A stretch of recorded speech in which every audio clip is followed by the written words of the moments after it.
Apakah orang yang berkurban boleh memakan daging hewan kurbannya? Karena ada juga orang yang berkurban dia takut. Jika kurban itu kurban wajib seperti kurban nazar, maka dia tak boleh makan. Bapak ibu yang bernazar, saya bernazar kalau anak saya ini lulus nanti saya berkurban, maka dia tak boleh memakan daging kurban tersebut, bagi ke semua ke fakir miskin. Tapi kalau kurbannya itu kurban sunnah, kurban kita ini umumnya kurban sunnah, bukan sekedar boleh, afdal. Fakulu minha, makanlah. Justru kita disuruh makanlah, bukan boleh hukumnya, justru disuruh makan. Yang dimakan itu apa? Ini dalil. Karena iza raja'a akala min kabidi udhiyati. Nabi memakan hati. Jadi nanti balik pulang sholat Id, pergi ke masjid tempat penyembelihan, habis motong itu minta hatinya, hati hewan kurban itu cuci bersih, jangan sampai ada darahnya, karena darah itu najis. Lalu kemudian dibakar sebentar saja, tipis, ada api, makan. Lit tabarruk, untuk mengambil barakah. Itu yang dilaksanakan Nabi kalau mau mengikut sunnah.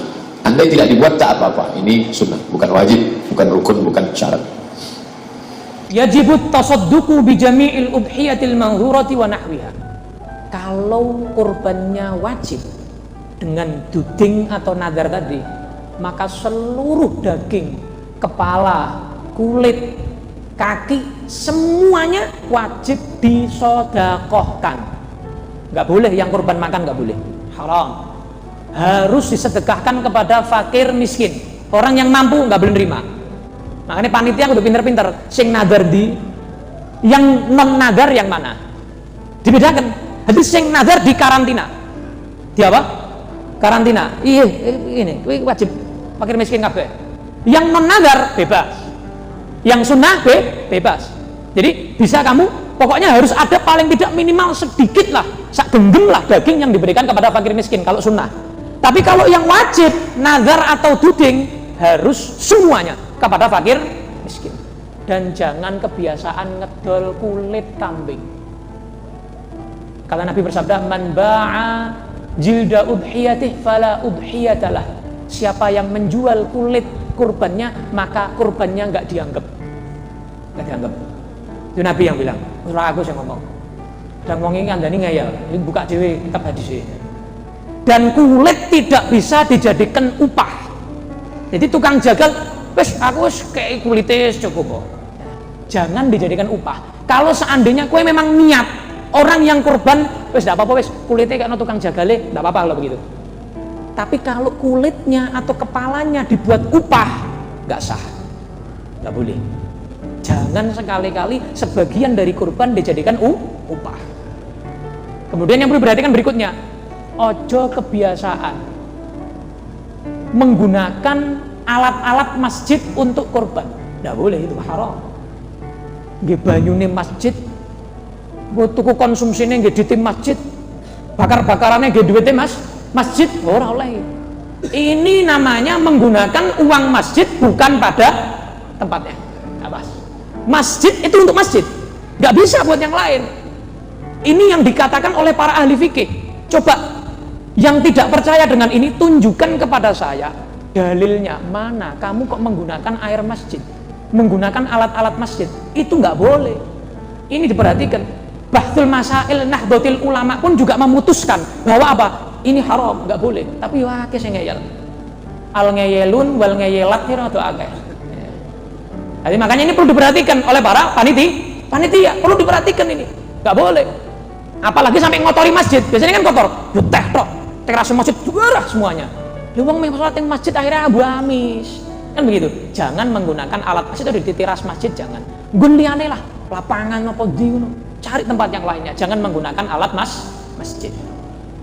Nah, kemudian wajib hukumnya wa yujzi'uni un ghairu tafihin min lahmil mutatawwa' biha. Wajib hukumnya mentah. Enggak boleh dimasak sih, tongseng, gulai, terus kemudian dibagi. Wes beb, masak dhewe ra ndedit. Oh, ndak boleh. Ora karep-karepmu Islami. Ada caranya, harus mentah. Nanti kalau sudah diterima dia, usah karep dimasak apa. Kurban haram dapat jatah atau makan daging sembelihannya kalau kurbannya itu wajib. Lalu apa bedanya kurban wajib dengan kurban sunnah? Kurban wajib adalah kurban yang memang dinadarkan. Sedangkan kurban sunnah adalah kurban yang memang tidak dinazarkan. Pada umumnya datang hari raya Idul Adha, kalau seorang ingin berkurban, ya maka kurban hukumnya sunnah, dan itu hukum aslinya kurban, yaitu kesunahan bagi yang mampu. Dikerjakan itu sebuah kebaikan, tidak dikerjakan pun tidak ada masalah. Tapi sebelum hari raya dia sudah bernazar bahwa nanti satu hari jika anaknya sehat dari penyakit, lulus dari pekerja, bisa bekerja, lulus dari pendidikan dan seterusnya, saya nazar saya akan berkurban. Itu kurban menjadi kewajiban. Lalu apa kriteria kurban itu menjadi sebuah kewajiban karena nazar? Maka kita kembali kepada definisi hukum nazar itu sendiri. Nazar itu kata ulama, ilzamu mukallafin mukhtarin nafsahu lillahi ta'ala syai'an ghairu lazimin bil qawli. Jadi kata ulama, nazar itu adalah seorang muslim mukallaf mewajibkan dirinya untuk sesuatu yang bukan sebuah kewajiban. Jadi secara sederhana nazar itu adalah mewajibkan sesuatu yang hukumnya sunnah atas dirinya bil qauli, dengan sebuah redaksi.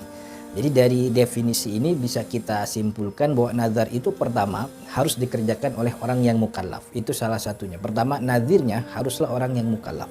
Kemudian yang kedua, ulama juga memberikan syarat. Manzurnya, sesuatu yang dinazarkan mestilah sesuatu yang hukumnya sunnah gitu. Dan dia harus sebuah ibadah.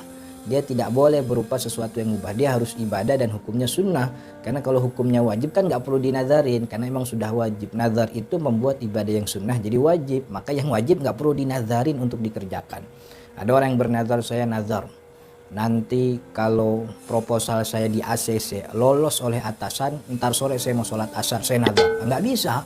Nazar itu untuk sesuatu yang sunnah jadi wajib. Sholat asar itu udah kewajiban, maka nggak bisa disebut sebagai nazar. Jadi nazar itu sesuatu yang sunnah jadi wajib. Nah, kurban ini hukum aslinya sunnah. Ketika dinazarkan maka hukumnya jadi kewajiban, tidak lagi jadi sunnah. Kemudian manzur alaihi sesuatu yang digantungkan. Saya nazar jika saya bla bla bla. Bla bla ini ada manzur alaihinya. Disyaratkan oleh ulama, manzur alaihi ini sesuatu yang sifatnya minimal dia mubah gitu. Maksudnya bukan maksiat. Kalau anak saya lulus dari sekolah itu kan sesuatu yang baik gitu ya. Jadi tidak boleh menggantungkan nazar dengan sesuatu yang sifatnya maksiat. Kalau besok malam kita bisa bobol tuh 2 bank, maka saya nazar besoknya saya mau sedekah. Nah, itu nggak bisa karena manzur alaihinya sesuatu yang maksiat. Kemudian yang keempat yang lebih penting lagi, bahwa syarat nazar itu adalah ada ucapan, ada redaksi yang keluar dari mulut si mukallaf tersebut. Bukan cuma keinginan dalam hati, tapi ada ucapannya. Ucapannya dengan kalimat saya nazar, atau beberapa ulama pun membolehkan mensahkan nazar dengan kalimat sumpah. Wallahi, tallahi, atau billahi. Itulah yang dikatakan nazar. Maka kalau sudah terucap, ini bukan keinginan dalam hati, kalau sudah terucap maka jadi nazar. Nah, kurban yang sudah dinazarkan maka jadi kurban wajib. Yang namanya nazar maka itu jadi persembahan mutlak kepada Allah Subhanahu wa taala, yang kata Imam Al-Hisni dalam Kifayatul Akhyar menghilangkan kepemilikan. Jadi kurban yang dia kurbankan itu sudah hilang kepemilikannya karena dia sudah nazarkan. Karena sudah hilang kepemilikan, itu murni jadi persembahan ibadah kepada Allah, maka si pekurban tidak punya hak terhadap kurban sembelihannya, maka dia tidak boleh makan, nggak boleh juga dapat jatah. Itu yang kita pahami dari penetapan ulama. Maka para jemaah yang dirahmati Allah, kalau memang kurban pernah atau sempat dinazarkan dan itu sesuai dengan syaratnya, bahwa dia adalah mukallaf, manzurnya adalah sesuatu yang sunnah, manzur alaihinya sesuatu yang mubah, dan ada ucapan nazarnya, maka jadilah itu kurban nazar yang hukumnya wajib, di mana pekurban tidak boleh terlarang memakan daging kurban yang hukumnya wajib karena sebab dinazarkan. Wallahu ta'ala alam. Saya ada nazar, jika dapat kerja saya nak buat korban, bolehkah daging korban itu saya makan? Tak boleh. Siapa yang bernazar nak korban, nak sembelih, sama ada sembelih itu sembelih biasa sedekah atau sembelih itu korban, dia tak boleh makan. Dan termasuk orang yang dia wajib tanggung, anak dengan bini dia haram makan. Kalau dia nak makan, dia mesti sebut dalam nazar tersebut, aku bernazar kalau aku dapat projek ini, kalau aku dapat kerja ini, aku bernazar nak sembelih seekor lembu korban dan aku nak makan sedikit daripadanya. Maka ulama kata baru halal dia makan. Itu cara dia, alternatif ada. Dah tu dia tak sebut nak korban apa, semua berjenis korban sah belaka kalau tak sebut. Tapi kalau sebut lembu, mesti lembu. Ni dia tak kata nak korban apa. Bila nak korban saja, Sah semua jenis binatang korban. Binatang korban dia unta atau kerbau atau lembu atau biri-biri atau kambing. Ayam tak sah. Walaupun ayam besar unta tak sah. Kerana ayam bukan binatang korban. Lembu sah walaupun besar kucing. Tapi tak ada kalau kecil ulama kata tetap sah.